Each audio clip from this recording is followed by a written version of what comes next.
American laser eye హాస్పిటల్లో treatment మీ కళ్ళద్దాలకు చెప్తుంది checkmate.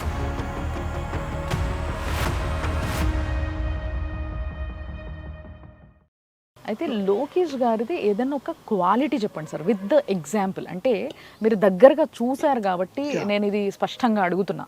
ఎందుకు అనంటే ఇప్పటి వరకు మీరు అన్నట్టుగా చాలా ట్రోల్ చేశారు లోకేష్ గారు.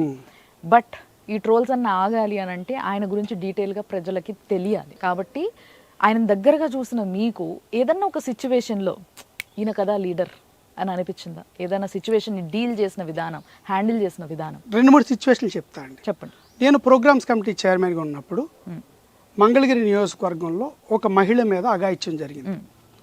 సార్ అఘాయిత్యం జరగగానే ప్రతిదానికి ఈయన రెస్పాండ్ అవుతూ వెళితే తత్వం వింది. అయితే వీడిని వెళ్ళడానికి రెడీ అవుతున్నారు. ఈ లోపు నేను కాల్ చేసి, అన్న ఒక 10 నిమిషాలు అన్న, ఎందుకు రాజు అన్నారు. అన్న అక్కడ అటెంప్ట్ చేసిన వాళ్ళలో కొంచెం స్టడీ చేస్తున్నాము ఏంటి అనేది అని. నా ఉద్దేశం ఏంటంటే అటెంప్ట్ ఒకటి జరిగింది, దాని బ్యాక్గ్రౌండ్ ఏంటంటే స్టడీ చేస్తే మాకు ఇంకా ఇంకొంచెం దాన్ని ఎలా తీసుకెళ్ళాలి ముందుకని ఒక అవగాహన వస్తుంది. అంటే ఆయన నా భావన అర్థం చేసుకున్నారేమో నాకు తెలియదు, కానీ నేను మాట అన్నాడు, రాజు నా కుటుంబ సభ్యులే అందులో నిందితులుగా ఉన్నా ఇలాగే పోరాడతాను, నేను అక్కడికి వెళ్ళి ఫైట్ చేస్తాను.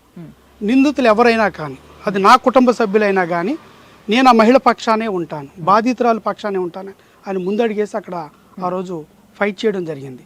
అలాగే మీకు గుంటూరులో స్వతంత్రం వచ్చిన రోజున ఆగస్టు 15 పట్టపగలు రమ్య అనే మహిళని మీద నడి రోడ్డు మీద కిరాతకంగా చంపేస్తే ఆ రోజు ఈయన అక్కడికి పరామర్శకు వెళ్తున్నప్పుడు ఆయన మీద దాడికి కుట్ర పన్నారు.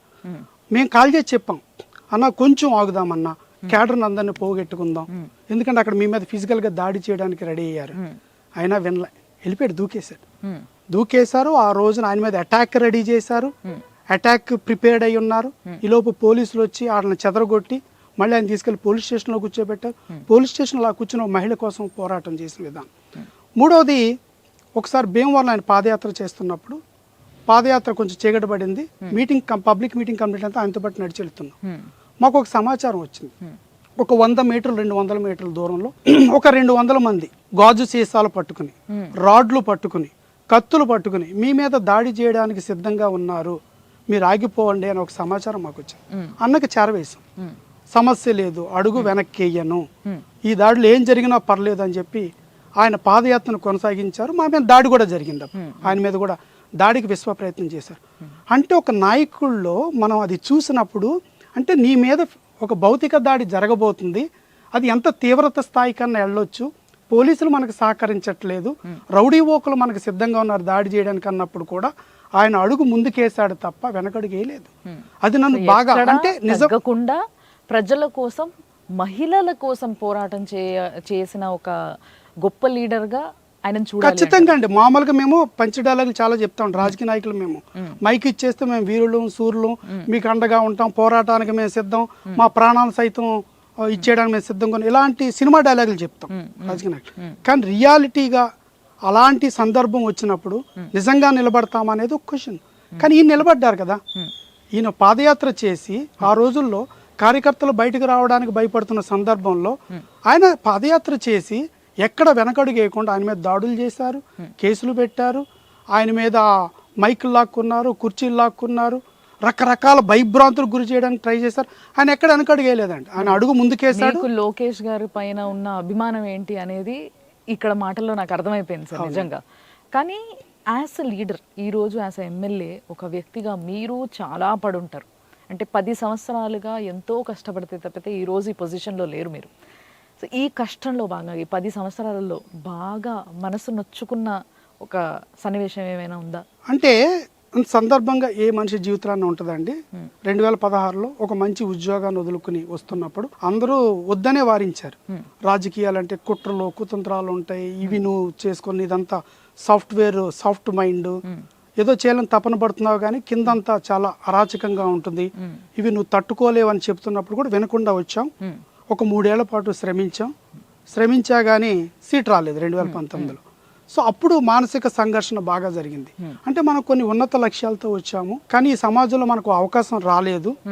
అంటే ఒక ఎగ్జామ్ అనుకోండి అకాడమిక్ ఏమనిపించింది మీకు అప్పుడు అవకాశం రానప్పుడు ఏం చేద్దాం అనుకున్నారు? వదిలిపెట్టి వెళ్ళిపోదాం అనుకున్నారా? లేదండి, ఇంకా కసి పెరిగింది, మ్మ్. కసి పెరిగింది, ఇంకా తపన పెరిగింది. ఖచ్చితంగా విజయం సాధించాలనే పట్టుదలతో ఉన్నాను. అది నేను నిరూపించుకున్నాను కూడా. ఎందుకంటే ఓడిపోయిన తర్వాత నేను శ్రీ నారా చంద్రబాబు నాయుడు గారిని కలిసినప్పుడు ఆయన కూడా దగ్గరికి తీసుకుని ఒక్కొక్క అవకాశం ఇస్తున్నప్పుడు నేను ప్రూవ్ చేసుకుంటే ఎదిగాను. ఎంత దాకా నన్ను ఆయన సహకరించారు, ముందుకు తీసుకెళ్లారంటే నేను ఒక దళిత కుటుంబం నుంచి వచ్చిన వాడిని. నిజానికి సమాజంలో మాకు అవకాశాలు అరుదుగా ఉంటాయి, చాలామంది సంశయిస్తారు. అలాంటి సందర్భంలో కూడా చంద్రబాబు నాయుడు గారు కులాలకు అతీతంగా ఒక దళిత యువకుడు వస్తే చేయబట్టుకుని ఎలా అడుగులు వేయాలో నేర్పి తెలుగుదేశం పార్టీకి జనరల్ సెక్రటరీని చేస్తారు ఆయన నన్ను చిన్న వయసులో. రెండోది ఆయన నన్ను ఎంత నమ్మారు అనిపించింది అంటే ప్రోగ్రామ్స్ కమిటీ చైర్మన్ చేశారు. చైర్మన్ చేసినప్పుడు పార్టీలో ఉండే చాలా మంది పెద్దలు ఆశ్చర్యపోయారు, అదేంటి ఒక కుర్రవాడికి ఈయన ఇంత పెద్ద గురుతర బాధ్యత ఇచ్చేసాడు, అక్కడ మీ మనసు చల్లబడింది. చేయగలుగుతారా అని. చల్లబడ్డం కాదండి, అంటే నా పోరాటాన్ని కొనసాగించాను కాబట్టి ఇంకో అవకాశం వచ్చింది. ఓకే. ఒకవేళ నా ప్రయాణాన్ని నా పోరాటాన్ని సీట్ రాలేదని అక్కడ ఆపేసి ఉండుంటే నాకు అక్కడ ఫుల్ స్టాప్ పడిపోయేది.